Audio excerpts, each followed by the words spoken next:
Chers amis, mes bien-aimés frères et sœurs en Christ, c'est frère Frank qui vous parle depuis le centre missionnaire de Krefeld en Allemagne.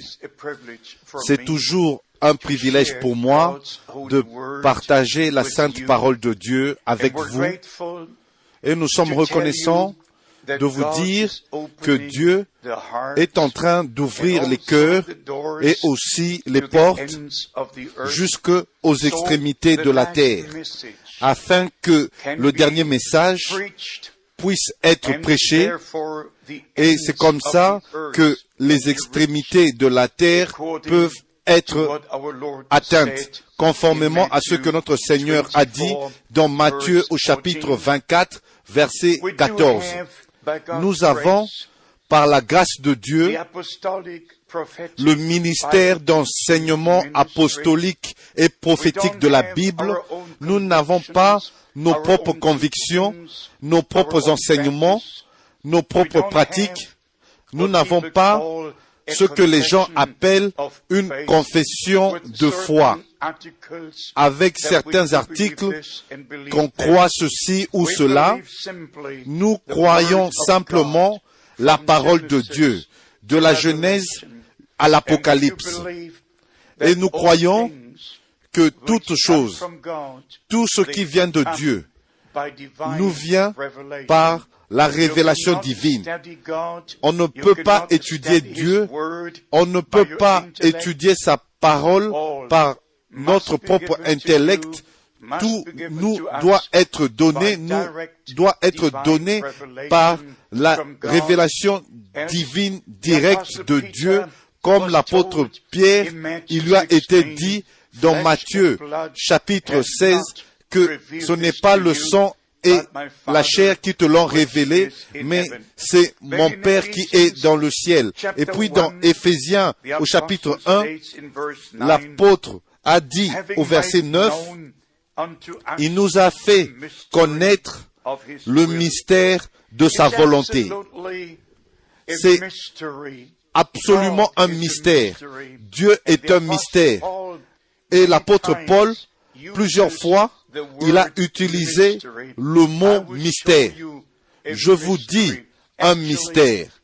En fait, même notre propre vie, le salut, la nouvelle naissance, tout n'est qu'un mystère pour nous. Mais quand ça devient une réalité, c'est la vie. C'est la vie qui vibre en nous, qui palpite en nous. Mais, bien-aimés amis, dans ce ministère apostolique et prophétique, nous devons partager au moins 3 choses avec vous. La première partie, c'est l'évangile de Jésus-Christ, la parole de Dieu, afin que les gens puissent être sauvés et expérimenter le Seigneur comme leur sauveur personnel. La deuxième partie, c'est la partie d'enseignement. Et si vous allez aux 4 évangiles, vous trouvez Christ qui est décrit depuis sa naissance jusqu'à son ascension au ciel. Et vous allez dans la deuxième partie, dans la partie suivante, dans le livre des Actes, quand l'Église du Nouveau Testament a été appelée à l'existence par l'effusion du Saint-Esprit. Et nous voyons comment les gens ont prêché, comment les gens ont reçu la parole de Dieu, et nous voyons le premier enseignement et la première prédication au jour de la Pentecôte. Les gens furent touchés dans leur cœur quand ils ont entendu le sermon que l'apôtre Pierre a prêché sous l'onction du Saint-Esprit. Ils ont demandé, frères, que ferons-nous? Et la réponse était courte, mais très claire. Repentez-vous et que chacun de vous soit baptisé dans le nom de Jésus-Christ pour la rémission de vos péchés et vous recevrez le don du Saint-Esprit. 3 choses en une. Et ça, c'est ce que nous devons enseigner jusqu'à ce que Christ revienne. La repentance pour le pardon des péchés, le sang fut versé, mais le Saint-Esprit doit venir sur nous afin que nous comprenions nos transgressions, que nous comprenions que nous sommes perdus et nous venons au Seigneur et nous sommes sauvés, nos péchés sont pardonnés et nous recevons le baptême par immersion dans le nom du Seigneur Jésus-Christ. Et bien sûr, nous devons recevoir le baptême du Saint-Esprit. Et nous allons dans la partie suivante, et c'est le livre d'Apocalypse. Dans toutes les lettres aux églises et aux individus, les apôtres ont partagé les enseignements de l'Église du Nouveau Testament et finalement, le livre d'Apocalypse fut écrit. Et ça, c'est ce que nous devons vraiment prendre en considération dans notre ministère. Mais c'est apostolique et aussi prophétique. Si nous allons dans Éphésiens au chapitre 3, nous avons cette belle déclaration ici, dans le livre d'Éphésiens au chapitre 3, au verset 4, en les lisant, vous pouvez vous représenter l'intelligence que j'ai du mystère de Christ. Et il dit, il n'a pas été manifesté aux fils des hommes dans les autres générations, comme il a été révélé maintenant par l'Esprit aux saints apôtres et prophètes de Christ.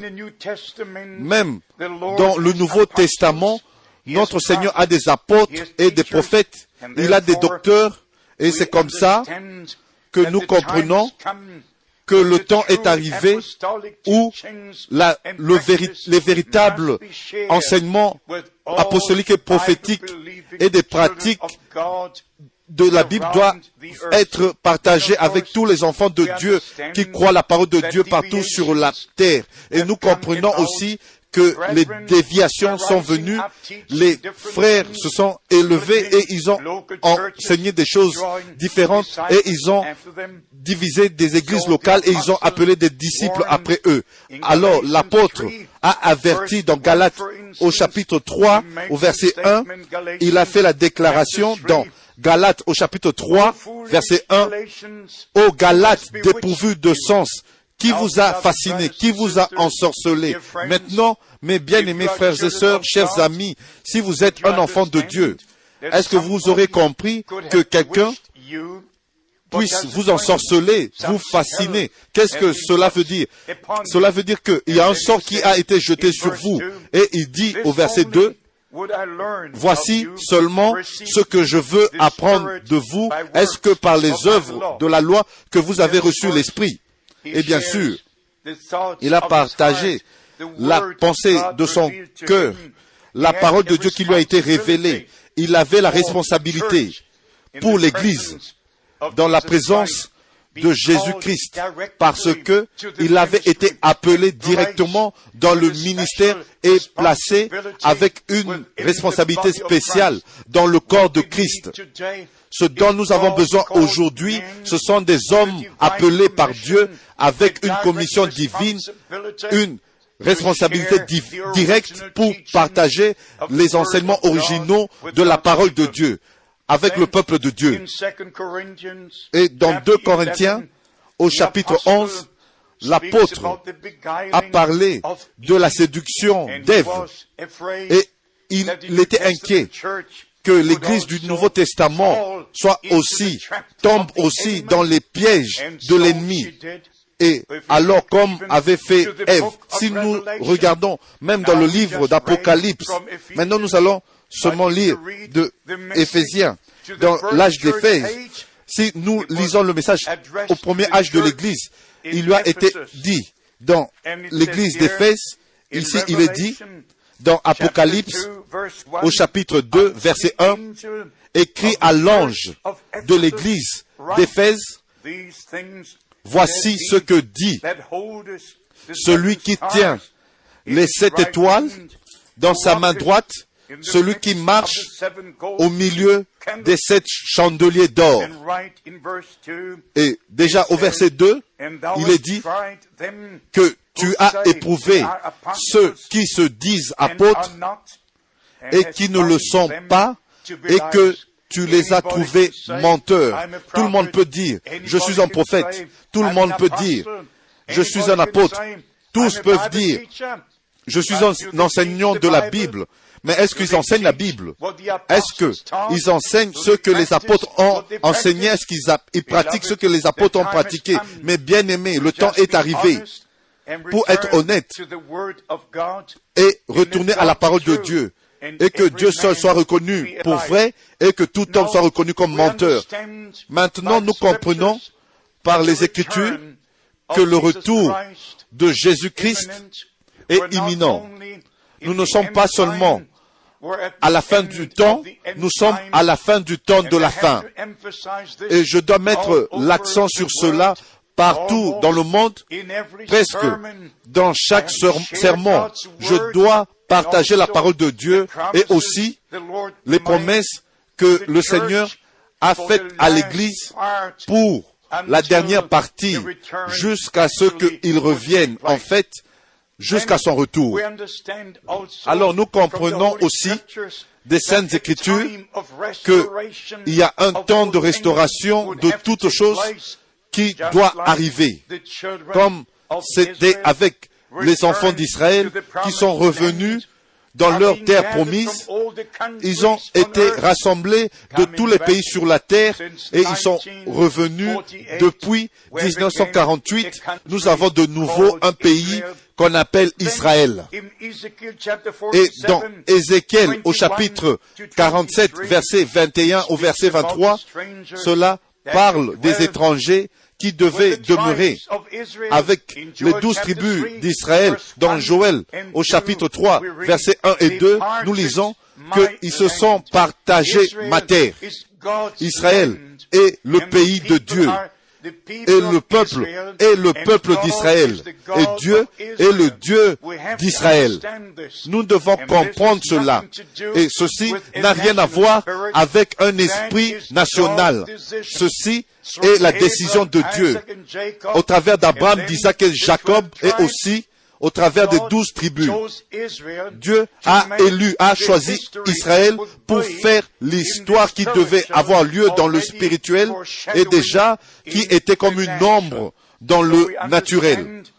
Alors nous comprenons par la grâce de Dieu que maintenant nous vivons dans le temps où toutes choses prennent leur place et forment déjà, on voit déjà la forme jusqu'à la fin du temps de la grâce. Mais bien aimés, alors nous avons la promesse que le jour du Seigneur viendra. C'est très important pour nous de connaître ces choses. Maintenant, nous sommes au temps de la grâce, au jour du salut. Mais quand ce temps va arriver à sa fin, le jour du Seigneur commencera. Et lisez seulement Ésaïe au chapitre 2, verset 12. Lisez Ézéchiel, chapitre 30, verset 2. Lisez aussi Ésaïe, chapitre 61, verset 2, où le Seigneur parle du jour de la vengeance, du jour de la colère.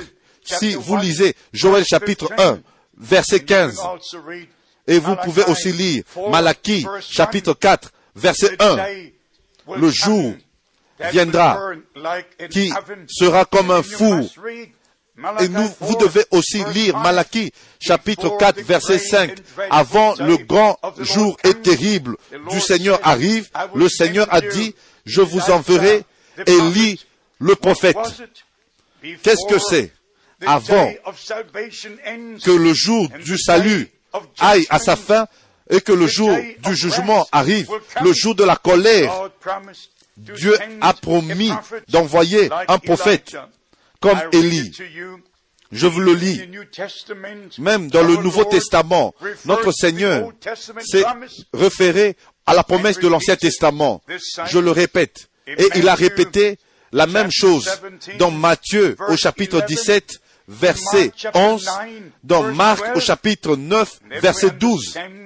alors nous comprenons comment le ministère de Jean-Baptiste était en esprit et dans la puissance d'Élie pour préparer la première venue de Christ.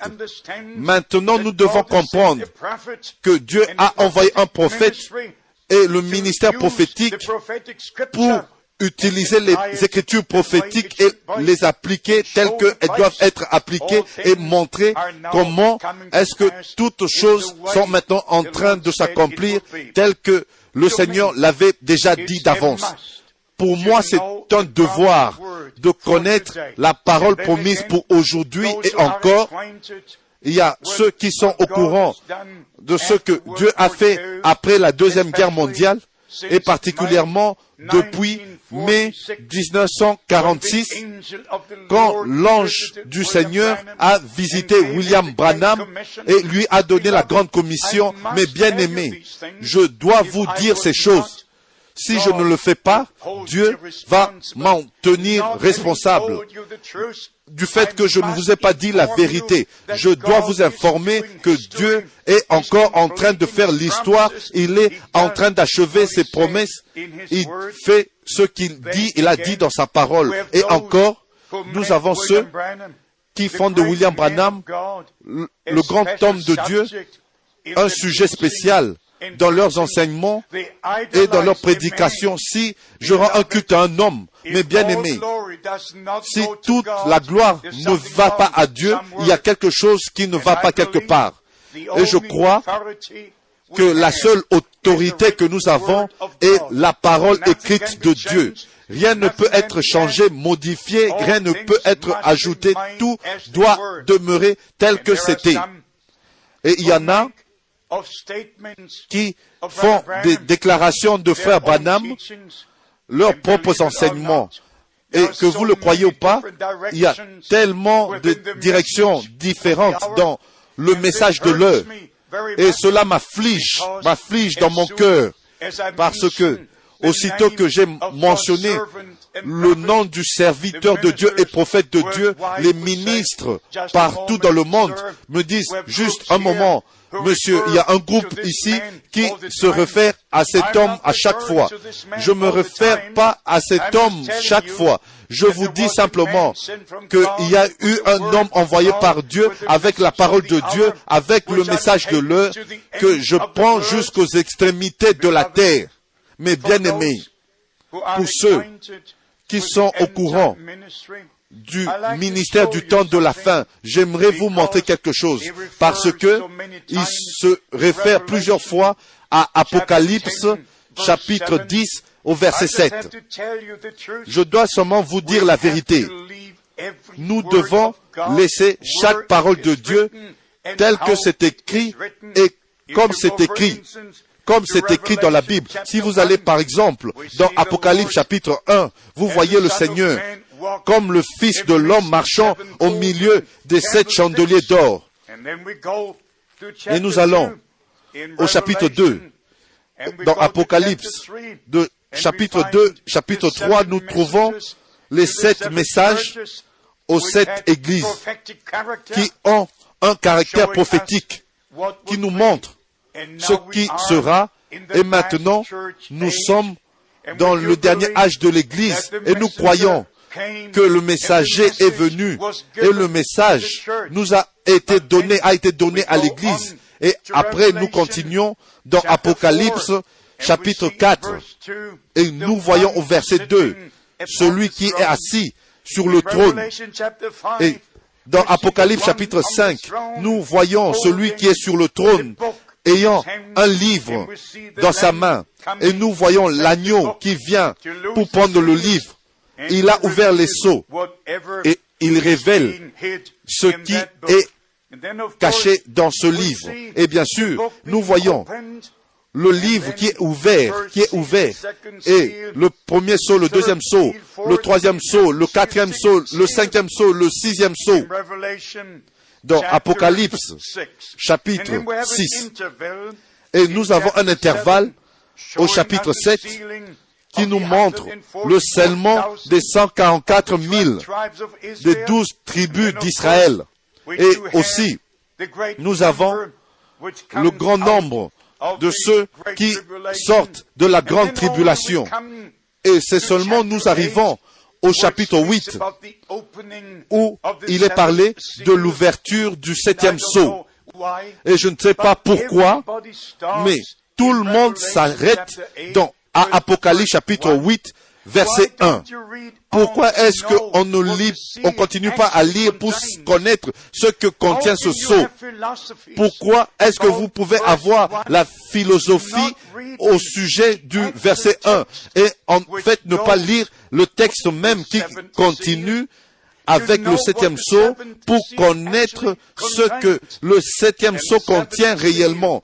Et le septième sceau est le sceau le plus clair, qui n'a pas besoin d'une quelconque interprétation, en fait, aucune révélation pour connaître ce que le septième sceau contient, parce que, déjà, à partir du verset 2 jusqu'au verset 6, nous avons le texte même de ce que contient le septième sceau. Et ici, j'ai apporté avec moi le Nouveau Testament hébreu. Et 11 fois, le mot trompette, qui est en hébreu, est appelé chauffard. Et ça a été utilisé dans Apocalypse chapitre 8, au verset 1 et 2, et aussi Apocalypse chapitre 8, verset 6, et encore au verset 7, et encore au verset 8, et encore au verset 10, et encore au verset 12, et encore au verset 13. Et aussi, bien sûr, au chapitre 9, au verset 1, et au chapitre 9, au verset 13. Et le même mot chauffard qui est utilisé dans tous ces chapitres est utilisé dans Apocalypse chapitre 10, verset 7. Ici, vous pouvez lire le mot chauffard très clairement, annonçant, après que les six ont sonné leur chauffard, les anges de trompette ont sonné leur trompette en hébreu. Les chauffards, il a annoncé, quand le septième ange va sonner sa trompette, son chauffard, alors le royaume de Dieu va commencer. Ici, nous avons le même mot chauffard au chapitre 11, au verset 15. Quand le septième ange de trompette a sonné son chauffard, comme c'est annoncé dans Apocalypse chapitre 10, verset 7. Mais bien aimé, je ne veux que personne sur la terre puisse tordre la parole de Dieu pour moi et pour toujours. Je pris ma position et vous ne pouvez pas séparer la parole de Frère Franck et vous ne pouvez pas séparer Frère Franck de la parole de Dieu. Je n'interprète pas les Écritures, je les prends seulement telles que c'est écrit. Alors quand les Écritures disent qu'au jour de la voix du septième ange, quand il sonnerait de son chauffard, de la trompette, alors le mystère de Dieu s'accomplirait. Christ est le mystère de Dieu révélé.